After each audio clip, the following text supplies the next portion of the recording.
Well, hey, everybody, welcome back to the Dr. Jockers Functional Nutrition Podcast, where we really look at nutrition and lifestyle as information, biological information that tells our DNA how to express themselves. We can express optimal health or we can express sickness and disease based on what we're eating, how we're thinking, how we're sleeping, and really just all of our lifestyle, how we're moving.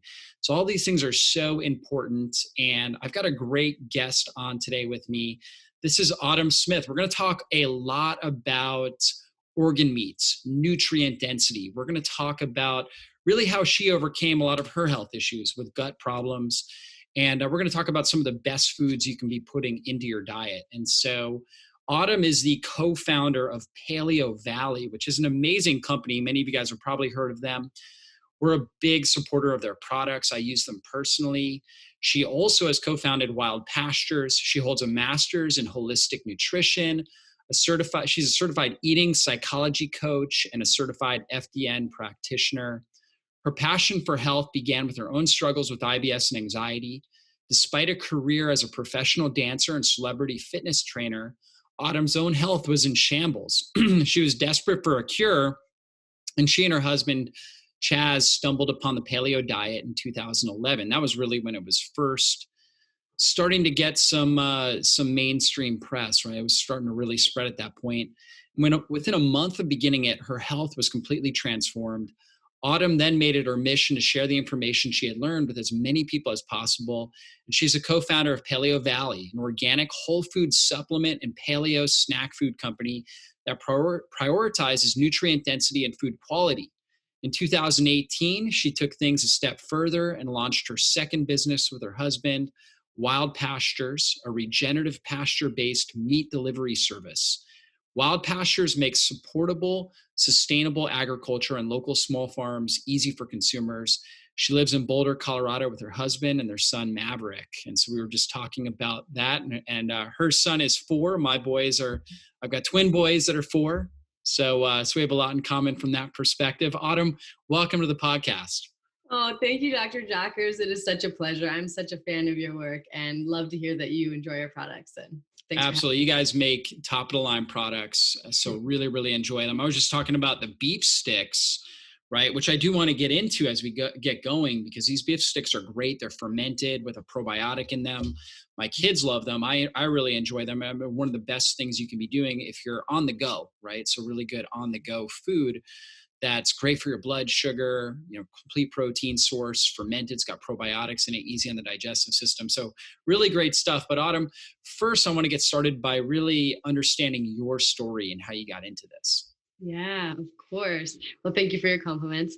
It's been a long road, honestly. When I was in high school, I started to kind of suffer from severe digestive things. And we went to doctor after doctor, and they kept telling me that, oh, you have IBS, which we know now is kind of just this wastebasket diagnosis. It means we're not really sure what's going on. And so they tried to give me a lot of Beano and just basically nothing. And so I kind of just learned to manage it and to feel kind of powerless in the situation, that this is just something I was going to deal with for the rest of my life. But I didn't understand at the time, but we have that gut-brain connection, and it kind of started to escalate and snowball. And pretty soon I was feeling really anxious a lot of the time. And I started to have to use substances. I started using substances to deal with this anxiety, and my life just kind of spiraled, unfortunately. I even got kicked out of my house, my parents' home, even before I graduated high school. So it was quite the situation. But fortunately, I was able to kind of pull it together and manage, even though I wasn't thriving, and have this fitness training job. And, I was doing all the things still, not thriving, but just kind of surviving, until I met my husband. And I'd kind of hidden this from him because I had learned, there's not going to be a lot anyone can do anyway. I might as well put on a happy face and go on about my life. And he just did it. He wasn't satisfied with that for his new life. And so when we moved in and he saw the severity of my bloated belly and just how much I was struggling, he got online in 2010, like you said, and he found some people having success with paleo diet. And so this time I was working as a fitness trainer, and I had a really cool job that I loved. But once I witnessed this transformation in myself, after just 30 days, my digestive symptoms were pretty much gone that I'd suffered from forever. And my anxiety and everything else, it got better and better and better. So I knew I had to share this information because I was fit, I looked fit, but I wasn't well. And I wanted to teach people how to be well. And that's why I went back to school. And it was funny because I actually started school while I was on a world tour working as a fitness trainer.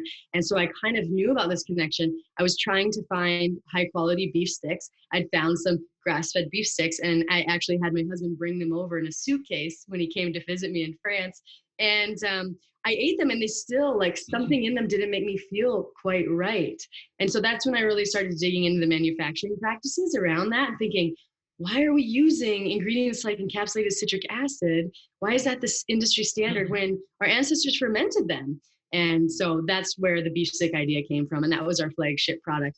And after that, we just kind of went crazy and decided we needed to make products that help people make this lifestyle realistic. Well, it makes a lot of sense. And you talked about how you had IBS and you were also having anxiety and talked about the gut brain connection. So let's talk a little bit more about that, how the gut and the brain communicate and how important it is to take care of our gut to really support optimal mood and optimal behavior as well. Yeah, I didn't understand at the time, obviously, but we know there's like a big association. People with IBS often have psychiatric symptoms. Mhm. 90+% of our serotonin is actually produced in the gut. Our neurotransmitters, dopamine, another feel good neurotransmitter, produced in the gut. And while we used to think that most of the information went from the brain to the gut, what we know now is more information is going from the gut to the brain. So whenever our gut's not well, our brain isn't well. And so while I don't think that it's the only thing that people need to do in order to heal necessarily, I think it is an excellent Yeah. starting place. And just cleaning up my gut, it changed my life.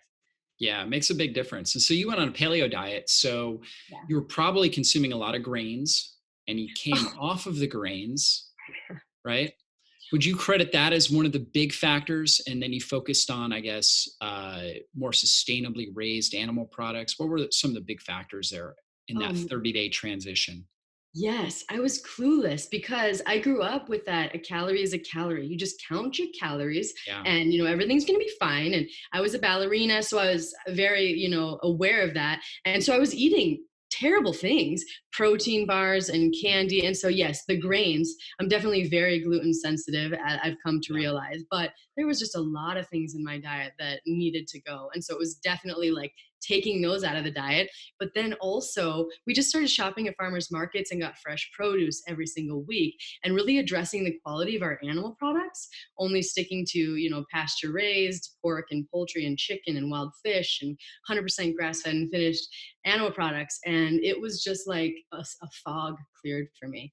And Yeah. then, of course, when I got pregnant and got a little crazy about nutrient density, realizing, okay, I don't only need to sustain my own body, I need to create this perfect vessel for my developing little guy, then I realized organ meats had to come into the picture. And that's why we decided to make that product too, because nutrient density, I don't know if people, I'm sure you've been teaching about this, but it's a real concern. The USDA estimates 95% of us are deficient in at least one nutrient. So, Yeah, yeah, absolutely. I mean, when you look at what people are typically eating, highly processed, refined foods, you're really not going to get nutrients like empty calories. And, our ancestors really ate very nutrient dense foods when they were eating. So let's talk about the difference between grass fed and grain fed, what you're going to get when you consume grass fed, 100% grass fed animal products versus, your typical commercially raised grain fed animal products. yeah, so this is a big distinction, and there's obviously benefits for the environment as well and for the animals, but for the consumer, it's just increased nutrient density. The thing that I think is the biggest needle mover is the omega fatty acid profile. Mhm. So in grass-fed and finished beef, you're going to have more omega-3s. You're going to have a better ratio of omega-3 to omega-6 fatty acids, which helps reduce inflammation. Most of us are consuming way too many omega-6 fatty acids, mostly because of vegetable oils, but choosing the right kind of beef can help there. There's evidence that levels of B1 and B2 and minerals like magnesium and phosphorus and definitely beta carotene, because that's what gives the grass-fed meat that little yellowish tinge. Mm. So it has more of that. It has more vitamin E, which so many of us aren't getting anymore. And then other fatty acids like CLA, which is Yeah. helpful for kind of interfering with fat deposition, and it seems to be protective against diseases as well. And those are really cool. Those are amazing reasons to do it. But the other reasons to be careful is that you're not going to get antibiotics and hormones and pesticide exposure. Yeah. And you're going to be helping improve the environment because concentrated animal feeding operations, where over Mm. 90% of our meat is coming from, they're not doing us any favors environmentally, physically. I mean, in no way. So, Yeah, absolutely. There's a serious health problem. And yeah. I mean, a serious problem for our whole world. And then consuming the meat, it's very high in omega 6 fats. And so we get this skewed omega 6 to 3 ratio, which promotes inflammation at the cellular level, right? And we know that that's the link with really every degenerative condition out there: Alzheimer's, Parkinson's, heart disease, cancer, everything, diabetes, all related to inflammation. So getting that fatty acid ratio optimized is extremely important. And like you said, it's got so much more fat soluble antioxidants that are in there, and things like conjugated linoleic acid, like you were talking about, which really helps with metabolism. It's actually very anti-cancer. So a lot of powerful nutrients from that perspective as well. And let's talk about organ meats a little bit, Yeah. because I've eaten my share of organ meats, and I can't actually say that I really enjoy them, particularly liver. One time I did order heart, and my brother-in-law cooked that up, and it was actually decent. It was actually tasted decent, but liver, never been a huge fan. We usually put it in soups and stews. Like we'll take like a turkey carcass after Thanksgiving, cook it up, you know what I mean, and get it in the soup. And when it's in the soup, you don't really notice it as much. You get, basically all the organ meats, kidney, everything like that. But you guys did something really cool, because, most people aren't eating organ meats.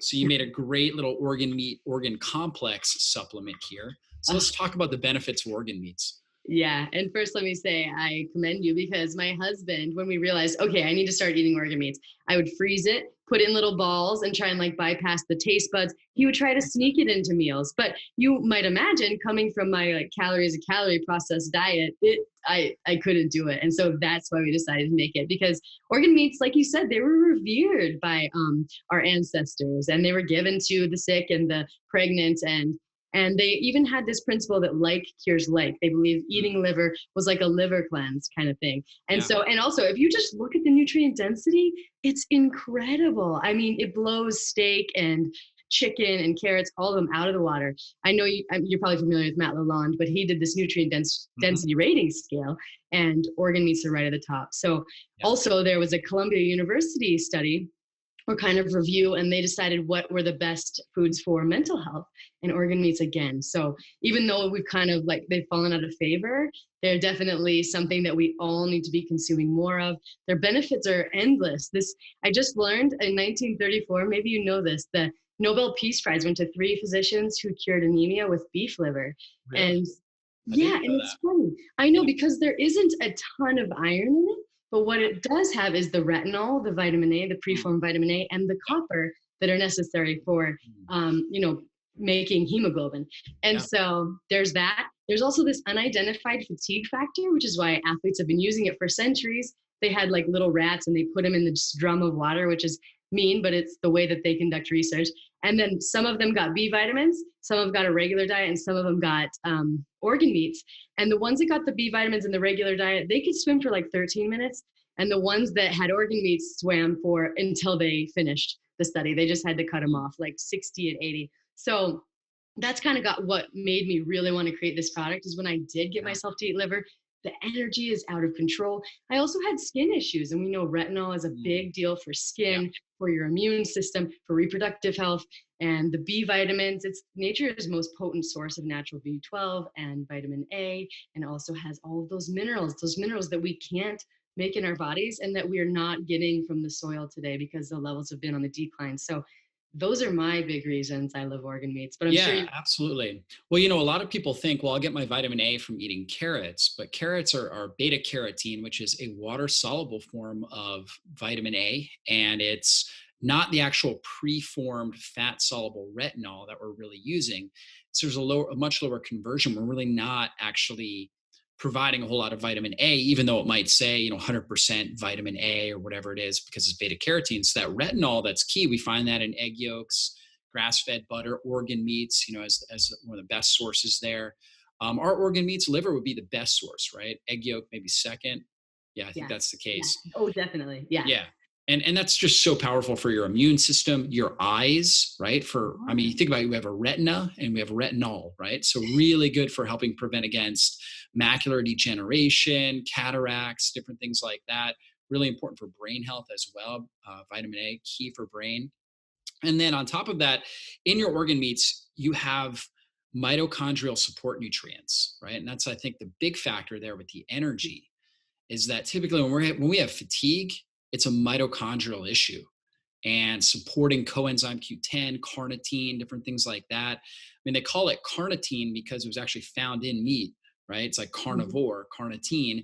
Carnitine actually helps bring fatty acids into the mitochondria where they can be used for energy. And a lot of people are deficient in carnitine. I know you're a functional diagnostic nutrition practitioner. I run organic acid tests, my team does. We see a lot of people that need more carnitine, right? And I think that, beef liver, heart, different things like that, those organ meats are a great source of that carnitine. Exactly. And I was actually deficient in carnitine until I started with the organ meats. My hair, skin, and nails have never been thicker. And but yeah, for people who couldn't stand the taste like I did, I wanted to create an option for them too. So Yes. these capsules, you don't taste anything. It's just four Yeah. capsules, just down the hatch, and then you move on with your day and know that you've got your nutrient density. Exactly. Makes it so much easier because I remember back in, I guess it was probably around 2011, 2012, somewhere around that time when the paleo diet was really growing. I ordered a beef liver from like US Wellness Meats or something like that. And somebody was talking about like blending it up, putting it in your blender and blending it. And so I tried that. And I may have drank like a quarter cup before I vomited, and it was just absolutely disgusting. Yeah, you So, want to hear an even more disgusting story? My brother runs marathons, right? And so I turned him on to this importance of organ meats. And so what he does is he does it in his blender, but he also drinks it in the shower so that if he has to gag, wow. man, yeah, I know. I told you it was going to be That's disgusting. hardcore right there. I know, I You know, know, Brent, you are hardcore. My brother is. absolutely, absolutely. It will definitely help improve performance if you can get it down. It's powerful nutrients in there, but a lot easier to do it in the capsules. That's for sure. And you guys have got heart, liver, and kidney. I would believe that heart probably because heart has more mitochondria. So I'd imagine brain is the most dense area for mitochondria. Heart is second. Liver is third. So I would imagine heart has the most coenzyme Q10. Liver probably has the most vitamin A, like you were talking about the retinol, and bile salts probably too, choline, taurine, right? Different things like that. Those bile salts are so important as well. Yeah, and that coenzyme Q10. I don't know. You probably Yeah. talked about it on your show a lot, but I've heard physicians even think that heart disease in some cases is related to a deficiency of it. And like you said, yeah, liver is a very potent source, and heart, which we have. Brain, we actually took out of our complex because it was becoming a sourcing issue. But yes, Yeah. definitely CoQ10 and so many different Well, nutrients. one time you guys had brain in here as well. Wow. We really did. And we Yeah. sourced it from New Zealand where there was Yeah. never a case of mad cow and Right. all of that. But it came to a point in time where some people were just really freaked out by that. And Yeah. so we thought we need to take it out so that we can reach more people and they can get Sure. the. Yeah, no, absolutely. That makes a lot of sense. Yeah. So that's what's interesting. This is what makes us unique as well. Because I've seen other companies have beef liver, different things like that. But you've got the liver, heart, and the kidney. So that's definitely interesting. Let's talk about the meat stick here, because you've got this is not just grass-fed beef, 100% grass-fed beef, and which is important too. We can talk about that 100% grass-fed, but also it's fermented, Yes. right? So Yeah. let's talk about how you guys go through that process. Right. So yeah. First of all, there are a lot of nuances when it comes to grass fed because Yeah. when I had my son Maverick, my focus was so much bigger. It was like, oh no, okay, we have this environmental problem. We only have 6 years of topsoil left, and so the farmers and ranchers we were talking to, they were like, well, you know what? Like we can, if you're using the right practices, regenerate and pull carbon out of the atmosphere and build topsoil. But not all grass fed beef does that, because there's certain practices. Continuous grazing, for example, which a lot of people utilize in the grass-fed space, means they're just constantly eating grass in the same place. this is actually destructive to our land still, even though it's grass-fed beef. But if you're using these regenerative practices where the cows are moving in a highly managed system, they're stimulating grass growth, and then the grass is acting like a straw, sucking carbon out of the atmosphere. It's just like this beautiful symphony of events. So regenerative 100% grass-fed beef is definitely the way to go. And when it comes to our beef sticks, like I said, I was on tour and the grass-fed beef sticks I was having still weren't making me feel good. And I kind of narrowed it down to encapsulated citric acid, which I identified. And what this is this is the industry standard. And all you have to do is call it citric acid on a label, which I think most people, when they look at that, think, oh, lemons, limes. Yeah, I mean, this was naturally derived, but that is almost never the case when it comes to meat products.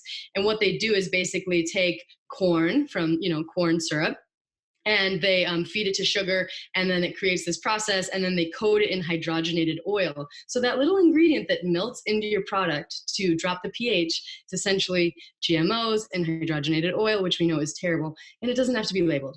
So what I did, that just infuriated me. And so I had to figure out how our ancestors did it. And basically they ferment.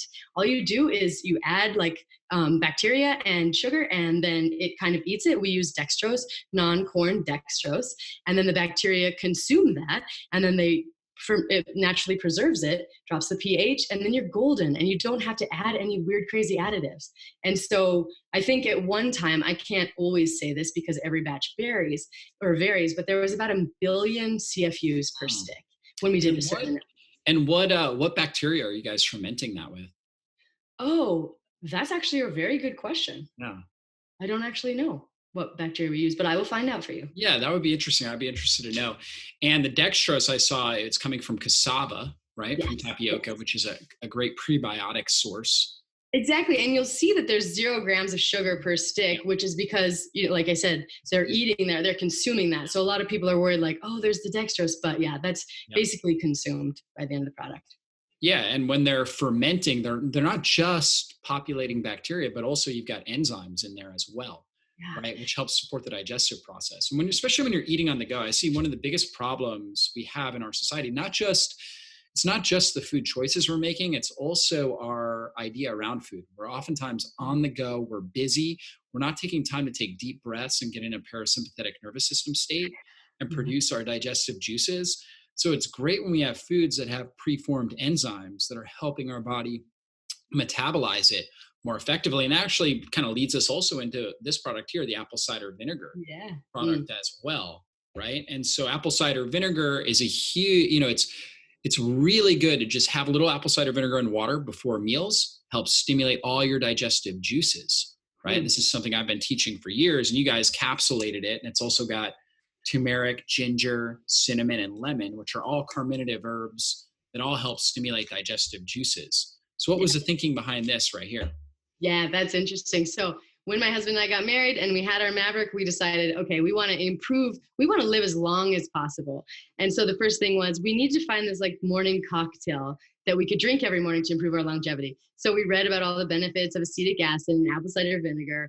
And I have diabetes in my family, so that really resonated with me. Oh, I can, still make good choices, but this is going to help that blood sugar control because as I'm sure you've told everyone, the fewer blood sugar dips, the longer your life. And so we started there. And then I heard about the Okinawans over in Japan, and they're drinking a daily turmeric tea. And I was like, okay, obviously turmeric's going to be in there. And ginger is really, really helpful for the digestive fire, like you said. Also pain, if you have PMS, it's good for so many different things. And cinnamon as well has those same blood sugar stabilizing properties. And then the lemon, of course, it's good for immune. It just kind of gives your system a little boost. And so we were mixing up this cocktail every single day, and my digestion improved dramatically. I used to test my blood sugar at home because I'm super nerdy and I love to just keep an eye on it. Like I said, because we have a family history of diabetes, and my blood sugar numbers were stabilizing. My cravings were significantly reduced, and my skin. So I know that I had lower levels of hydrochloric acid. I had difficulty with protein digestion. And so this apple cider vinegar came in there and changed that for me. And so I could break down protein. I wasn't breaking out as much because I wasn't as nutrient deprived. And so I was telling everyone about this. I have a fitness group, and I did this until a dentist friend of mine contacted me, who I grew up with, and she said, Autumn, I love what you're doing, but you definitely don't want to be encouraging everyone to drink apple cider vinegar on the daily, because if you're not drinking with the straw, it can be hard on the enamel. And that coupled with the feedback from all my clients saying, I don't want to mix this every day. This is annoying. Like, it takes time. So I decided, okay, we're just going to have to encapsulate it so that everyone can, again, get this digestive and like blood sugar stabilizing support every day in a really small amount, in like 5 seconds. So that's why we decided to make that product. Yeah, you made a couple of really great points. Blood sugar stability is so important for your overall, for your brain, your body, for your energy levels, your mental clarity, your mood. All those things plays a really, really important role. And you also talked about the link there between low stomach acid and acne.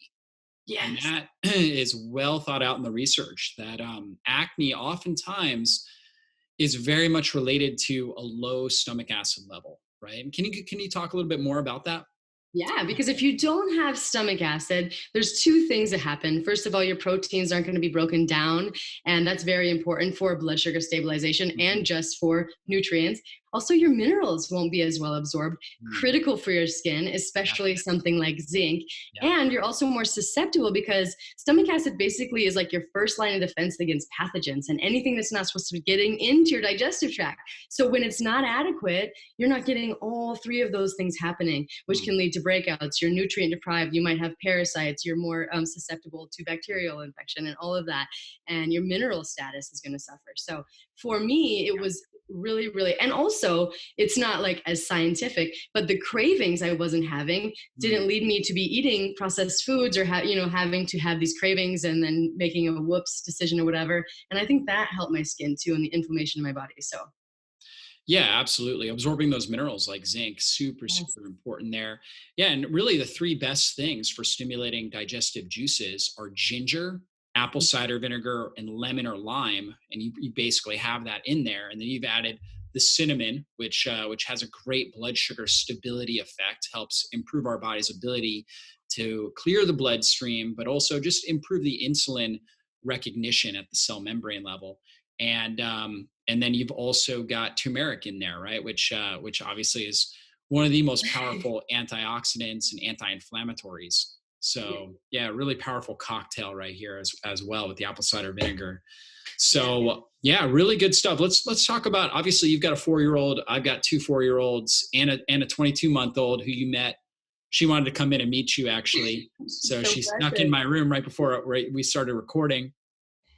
So let's talk about, a lot of our listeners have young kids, Yeah. and it's not always easy to get kids to eat foods that you want them to.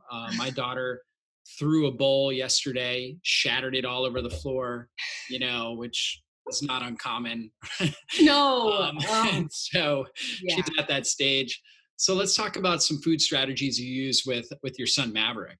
Oh yeah. So Maverick, he's old enough now. He's 4, and so he has a gluten thing, which was actually kind of a godsend because it was a nice way to introduce. Look at the power of food on your body. Mm.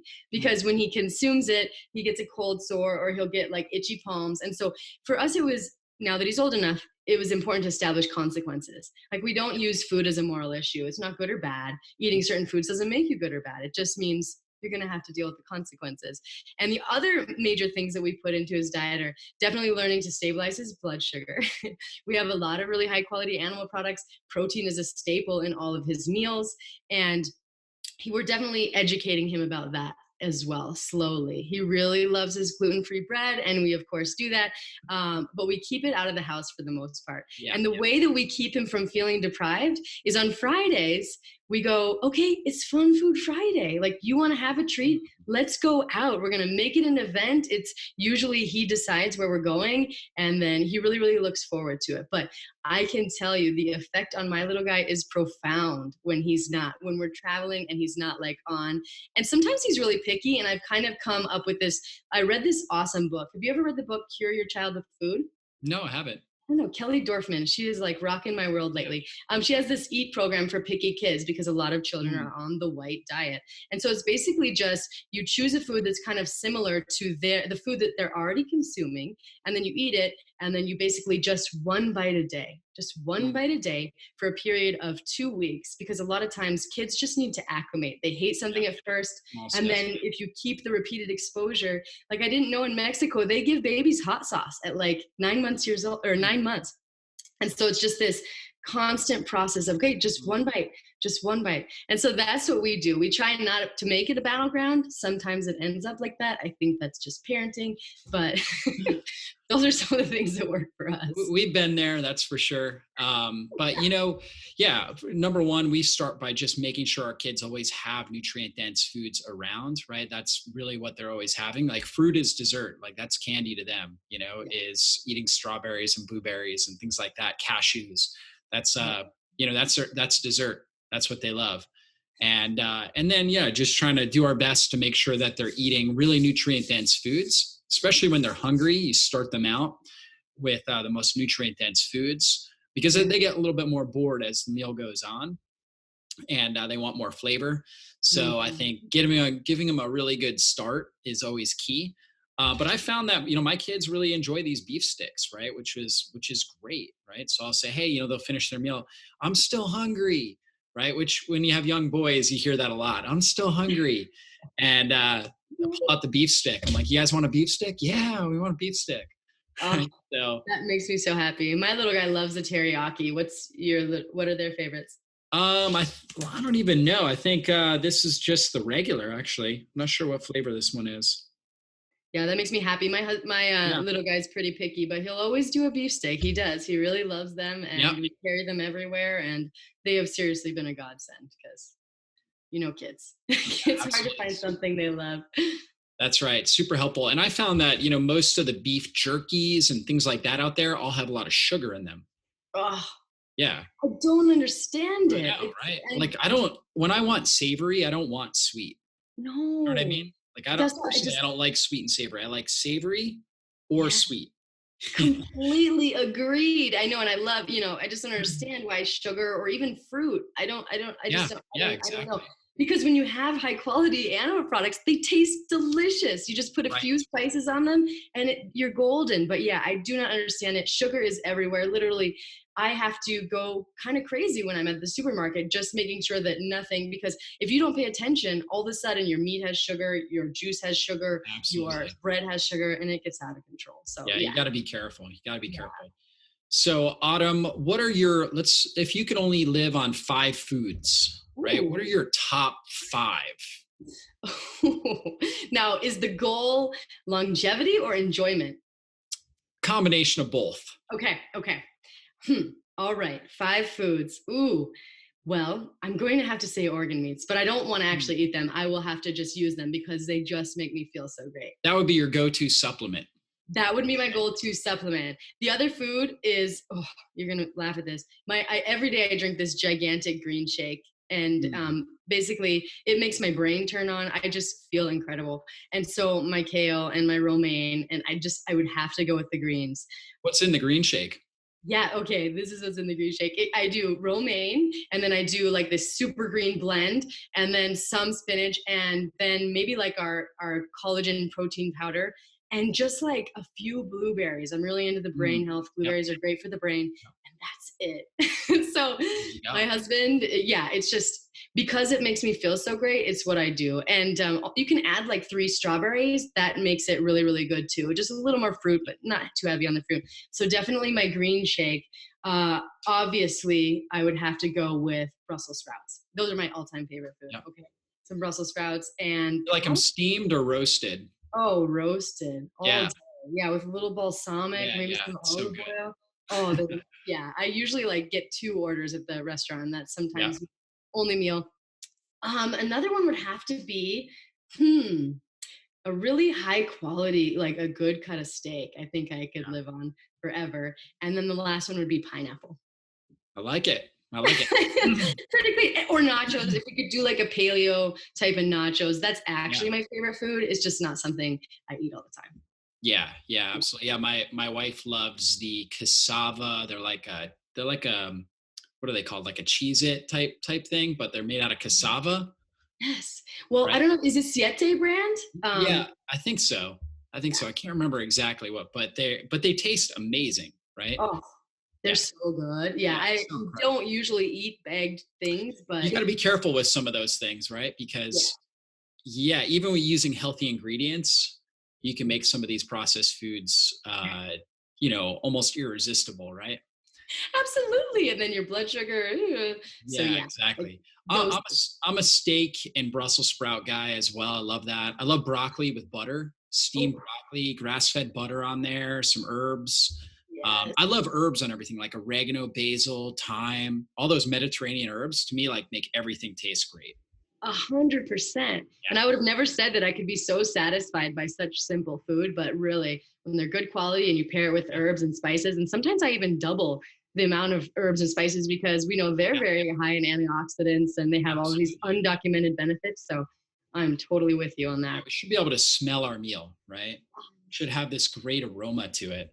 And that actually helps start the digestive process. We get those digestive juices going, which enhances. Ab- Absolutely. And I love earlier you mentioned something I want to touch on because it's been really helpful for my clients. Like you said, we're not sitting down and just like being present, but there's research to suggest that when you don't, even when you're just like watching TV, you can completely shut down digestion or significantly shut it Mm, down. So just yeah, learning to be mindful about eating has been really helpful for me too, because I'm talking to yeah. myself. I Yeah. mean, mindful eating is right there with, the food that you are eating is actually just being mindful of it. So really, really key. Let's talk about intermittent fasting. Do you practice it? Does your husband practice it at all? Oh, I love intermittent fasting. See, honestly, I find that it makes me feel awesome. And I have both genes for Alzheimer's. And so I'm always trying to like, so usually I do like a 16-8 kind of thing. But lately, what I've noticed in my blood work is that my adrenals are working pretty hard. And Yep. so I don't know, I'd love to get your take on this, but I've kind of moved it back to a 14-hour thing just for a little bit. Yep. But yeah, intermittent fasting is something I've practiced for a lot of years. And when I don't do it, I don't feel as well. Mm, So yep. yeah, Yeah, 100%. what I've found is that for some people, depending on your stress level, particularly, and you're that demographic where you're a lean female, you're still in your menstruating years, right? And so you're the demographic that can have the most challenge with fasting, especially if you have a lot of stress on your in your life, right? And you've got a 4-year-old, so there you go, I and do. and two businesses, right? Two big businesses here. So yes, so entrepreneur, mom, you got all the stress. Yeah. So what I find is that, yeah, doing something like, have you heard of crescendo fasting? Yeah. Kind of Totally. like, yeah, it's kind of the idea of like exercise. Like if you, like we all know exercise is beneficial, but if we exercise every single day and we have a lot of stress and we're not recovering well, then we're overtraining, right? Obviously not going to Right. be beneficial for us. Well, it's the same thing with fasting. You need to be able to adapt and recover because it is a stressor on the body. So the principle of crescendo fasting would say, okay, you fast, you can do a 16-8 twice a week, non-consecutive days. So like a Monday, Thursday, or Monday, Friday. So that way you get that recovery in between. Hmm. And then you're able to, push the fast out a little bit on those 2 days during the week where, and ideally, especially if you are under a lot of stress, depending on you. So for some people, they feel like they get their most productive during their fast. Like that's for me. I'm really, really productive during the fast. So you just schedule it in your productive days. You know what I mean? Oh And yeah. that way you 100%. don't even have to think about it. You're just fasting during that period of time, but then you've got recovery after that. So Yeah. that might be something that you can experiment with. And that's kind of what I do, honestly. Like Monday is my most productive day. And so I usually do Monday and Wednesdays if I'm kind of going for it and going to do the fasting thing. And I used to do an all day fast, just like Yep. Thursday, I would stop eating dinner and then I'd go all the way Friday and eat dinner Friday. I felt Oh yeah. incredible Oh when yeah. I do that. Yeah. And Yep. so I'm missing it. But yeah, I think crescendo fasting, if I have your permission and you think it's in my best interest, I can do the Monday, Wednesday, Friday thing for Yeah, now. exactly. Crescendo. Yeah, exactly. Cycle fast, which is the every other day kind of thing. One of those types of strategies. You got to tinker with it, kind of see what works best for you. But yeah, like I do a 24-hour fast. I actually do it twice a week. I love it. I would do it. I would do one meal a day. For me, and being a man, it's a little bit easier. I'm not dealing with trying to cycle in my estrogen, progesterone, Right. which needs some level of insulin in order to produce Yep. estrogen, progesterone. So for overweight women that are insulin resistant, they already have enough insulin, so they can do more of the intermittent fasting. Whereas very lean women they're going to need a little bit of an insulin bump from time to time, and so that's why they can't go overboard with fasting or be in a deep state of ketosis. Most of them, there are certain outliers, but most of them can't be in a deep state of ketosis for a long period of time. So there's kind of an art to that. But as a man, it's actually easier.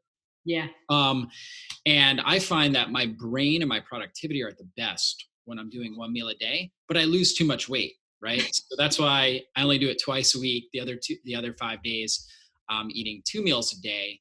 And it's also easier for me. It's easier to be mindful of eating when I'm only Yeah. eating once or twice a day, because it's like, okay, now this is my hour where I'm eating. You know what Yeah. I mean? Rather Oh, than I'm trying to grab food on the go because I need to constantly keep my blood sugar stable. it's so true. And the amount of energy I think that we have like trapped in what are we eating next and what's lunch going to be? Yeah. And it is so liberating for the other time just to be like, I don't have to worry about it. I'm going on with my life. And yeah, I definitely love fasting. And I was doing the keto thing for a few years and coupled with the fasting. And I do, again, I've added carbohydrates back in a little bit because Yeah. of what my Dutch test was revealing. But I do feel better in keto and fully intend on cycling in and out throughout the year. Is that kind of the approach you use too? Absolutely. Yeah, I Yeah. think it's a diet variation principle Yeah. where, and it's always going to depend on the individual. Some people are going to feel better spending more time in ketosis than other people. But I think it's one of those things where throughout the year you want to spend some time in ketosis and then spend some time out of ketosis, right? And kind of just trying to figure it out for what works best for your body. Yeah. So well, That's really perfect. good stuff. And Autumn, this has been a fantastic interview. Any last words of wisdom for our audience here? Oh, just if you're suffering and if you think that there's nothing you can do, just think about me. I had IBS for 15 years and I didn't have any sort of medical training or whatever. I'm just a normal person and I feel better than I have ever. And so if there's anything I could say is just like, just keep going. If you haven't found it yet, you're going to find it. And I know that Dr. Jockers will bring you, will definitely help you along the way. Well, thanks again, Autumn. Those are great words of wisdom. And if you're looking for her products, paleovalley.com. And we also have a coupon code. It's Keto Masterclass 10, which will give you a 10% savings on your products. If you're listening to this on YouTube, we've got a link below. So definitely check that out. And the products we talked about, I mean, they've got a ton of products, but we talked about the beef sticks with that are naturally fermented, no sugar in them. We talked about the apple cider vinegar complex, which really helps improve digestive juice production and blood sugar stability. We talked about the organ complex, which is loaded with powerful mitochondrial support nutrients, fat soluble nutrients. So that's kind of your power packed multivitamin. They've also got a greens powder, a Yeah. turmeric product, and a vitamin C as well that we didn't even get to. But all really great products. And you guys are probably coming out with more stuff. You probably have more stuff than I even know about. Yeah. But I'm excited. We'll have you on again as you guys are bringing out some more products. And the reason why I had Autumn on is that Paleo Valley really has the highest quality products out there. So if you're looking for some good products, definitely check them out. Paleovalley.com. Use that coupon code Keto Masterclass 10 to save 10%. And just want to leave you guys with this last thought that you're more valuable than you think you are. So investing into yourself and into your health is one of the most powerful things you can do for yourself to help optimize your mind, your body, your spirit, and be everything that God called you to be. So go out there and live life at 100%. Be blessed, everybody.